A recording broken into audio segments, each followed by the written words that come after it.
苏杭的报道，继续在地自苏杭巷要来关心台湾料理的生意愈来愈正市。有一个意大利米其林查甫厨子来到台湾开海外头一间甜点心的分店。另外，佫一位是位秘鲁来出名的厨子，和餐厅业者邀请来到台湾做客2个月，用咱台湾在地食材掺秘鲁的料理，也就是烹料，用1年的时间研发全新的菜单。短短几工内，餐厅内定位拢定甲满，人客嘛吵，民众免坐飞行机出门，就会当食到外国好食的料理。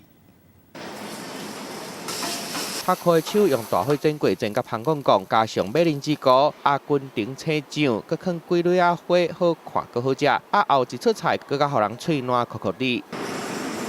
干焙煎5分钟，放起司直接用火烘，较一时啊虾酱，放姜仔色的马铃薯片，滋味真正赞。头点是位秘鲁来的，今年才32岁尔，做头点已经做14年啊。捌带领伊的餐厅拼入去全世界前50名的餐厅内底，这届嘛是伊头一届来台湾做临时的头点。So in Taiwan have a lot of amazing seafood. Peru have a lot of influence with Japanese food.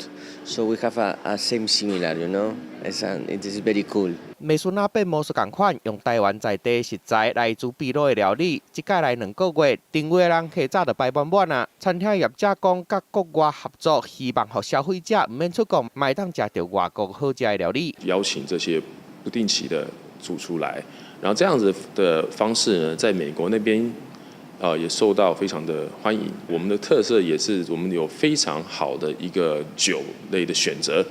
在我们的餐厅里面可以提供给大家。外国的头点来台湾等功夫，另外还有一个笑起来真有气质的意大利米其林的查某头点，嘛来台湾开店。伊的甜路听讲会当互人甲无好的心情拢放袂记的。